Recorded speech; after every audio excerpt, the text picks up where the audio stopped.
लोक जनशक्ति पार्टी रामविलास के राष्ट्रीय अध्यक्ष चिराग पासवान आज दानापुर नगर परिषद उपाध्यक्ष सह जदयू नेता स्वर्गीय दीपक मेहता के घर उनके शोकाकुल परिवार से मिलने पहुंचे।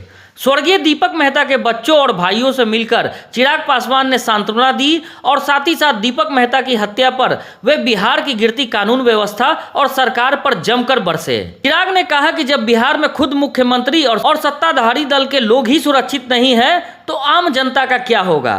दीपक मेहता की हत्या के 14 दिन बाद भी पुलिस के हाथ जिस तरह से खाली है, उस पर उन्होंने सवालिया निशान उठाते हुए कहा कि परिजनों की तरह उन्हें भी प्रशासन की कार्रवाई महज लीपापोती लगती है और वह मुख्यमंत्री नीतीश कुमार को पत्र लिखकर इस घटना की सीबीआई जांच कराने की लिखित तौर पर मांग करेंगे।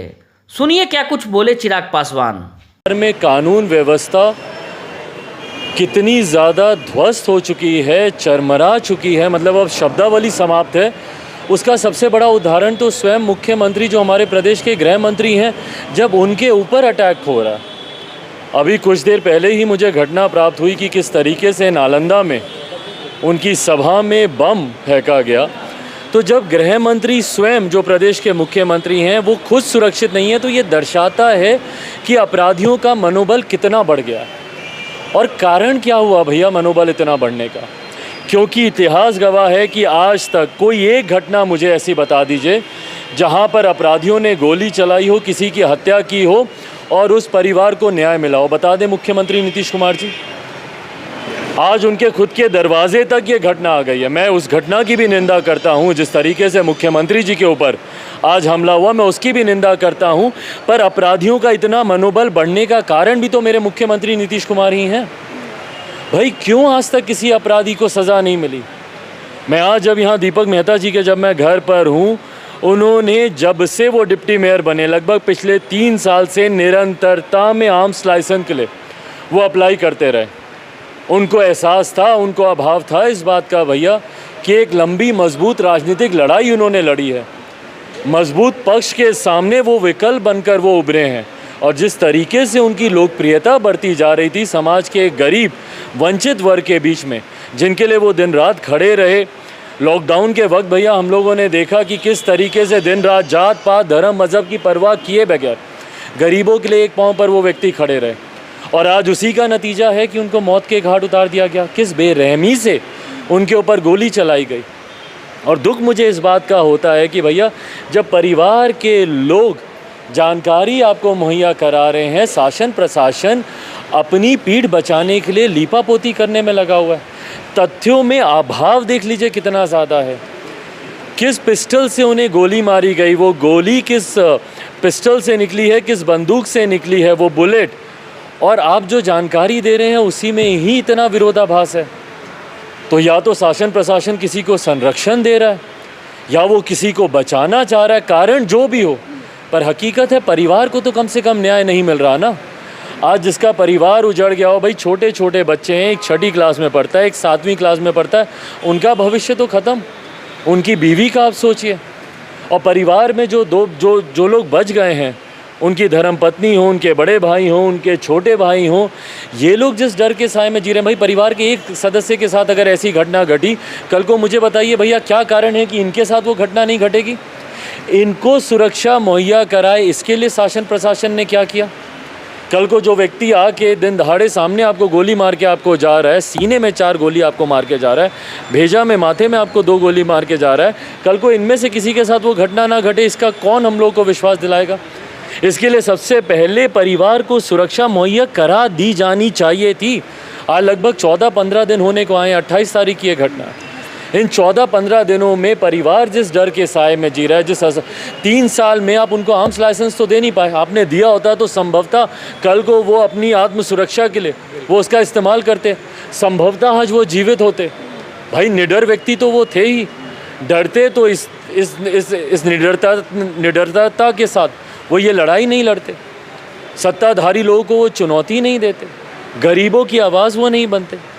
तो भाई आज अगर उनको आपने मदद की होती या उचित समय पे शासन प्रशासन उनके साथ खड़ा रहा होता तो आज ये घटना नहीं घटती। बट बहरहाल अब जब वो हम लोग के बीच नहीं मौजूद हैं तो परिवार को न्याय मिले, ये एकमात्र मांग हम सब की है। और भैया नहीं विश्वास है हम लोग का शासन प्रशासन पे, जो लीपापोती कर रहा है। भाई विजुअल्स में हम लोग को जो शरीर दिख रहे हैं और जिनके ऊपर आप आरोप मढ़ रहे हैं भैया, वो विजुअली नहीं एक जैसे हैं। तो इसमें कहीं ना कहीं या तो आप लोगों को बचाने का प्रयास कर रहे हैं, इसीलिए शासन प्रशासन में हम लोग का विश्वास नहीं है।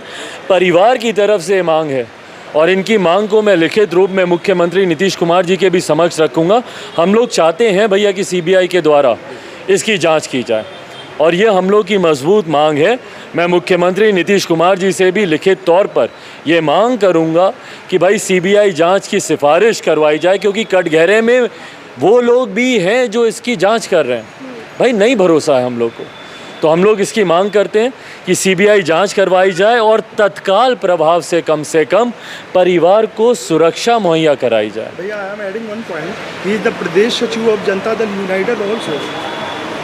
भाई अपने ही लोगों का संरक्षण करना, खैर I don't want to raise this point because ये कहीं ना कहीं उन लोगों के भी मन में भय पैदा करेगा कि भैया जो सत्ताधारी हैं, अगर आपकी सरकार, मैं इसको राजनीतिक विषय नहीं बनाना चाहता बट हकीकत है, अगर आपकी सरकार अपने ही लोगों का संरक्षण नहीं कर पाए, जिस पार्टी के मुखिया प्रदेश के मुख्यमंत्री, प्रदेश के गृह मंत्री हैं, आज उनके निधन के बाद उनकी पार्टी अगर उन्हीं का संरक्षण नहीं कर पा रही, उन्हीं के परिवार का बचाव नहीं कर पा रही, उन्हीं के परिवार में सुरक्षा का भाव नहीं दे पा रही, तो ये तो बहुत बड़ी चिंता का विषय उनकी पार्टी के और कई ऐसे लोगों के लिए है जो अपने मुख्यमंत्री के लिए विपरीत परिस्थितियों में भी खड़े रहते हैं। पर आज जब उनका दुखद निधन होता है तो मुख्यमंत्री सरकार उनका सहारा बनने की बजाय, उनके मददगार बनने की बजाय उनके न्याय में और रोड़े डालने का काम करती है। ये गलत है। इसीलिए विनम्र आग्रह है कि भैया आप सीबीआई जांच आप करवा दें ताकि परिवार को भी भरोसा हो और हम लोग को कम से कम विश्वास हो कि भैया आज नहीं तो कल कम से कम परिवार को न्याय मिलेगा। नहीं तो ऐसे ही लीपापोती कर कर किसी ना किसी के ऊपर दोष मढ़कर ये फाइल बंद कर दी जाएगी, जैसे अनेकों और फाइलें इससे पहले बंद कर दी गई हैं। बिल्कुल बिल्कुल भाई, घटनाएं मतलब आपके फिंगर टिप्स में, एक से एक बड़ी घटना। अभी हम लोग कितना दूर होगा यहाँ से एयरपोर्ट, हाँ रुपेश, इतना उसमें हो हुआ उठा था भाई, रुपेश को गोली मार दी गई। इंडिगो में जो काम करते थे, क्या हो गया उसमें बता दीजिए। आज भी परिवार न्याय के इंतज़ार में है। कितनी हत्याएं, कौन सा दिन ऐसा नहीं है भैया हमारे प्रदेश में जब हत्याएं नहीं हो रही हों। अपहरण, बलात्कार, डकैती, लूटमार तो दूर की बात है, हत्याएं दिन दहाड़े। मैंने बोला भाई कि जब सीएम के मंच के सामने अगर बम फट सकता है तो आप सोच लीजिए कि अपराधी हमारे प्रदेश में कितने बेखौफ हैं।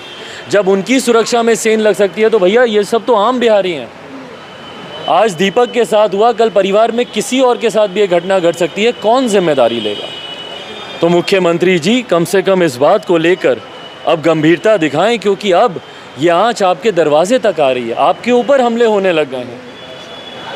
तो ये बात जब आपके दरवाजे पर आ रही है तो गंभीर हों, दूसरे की परेशानियों को समझे, परिवार को सुरक्षा मुहैया कराएं और सीबीआई जांच की सिफारिश राज्य सरकार तत्काल प्रभाव से करे।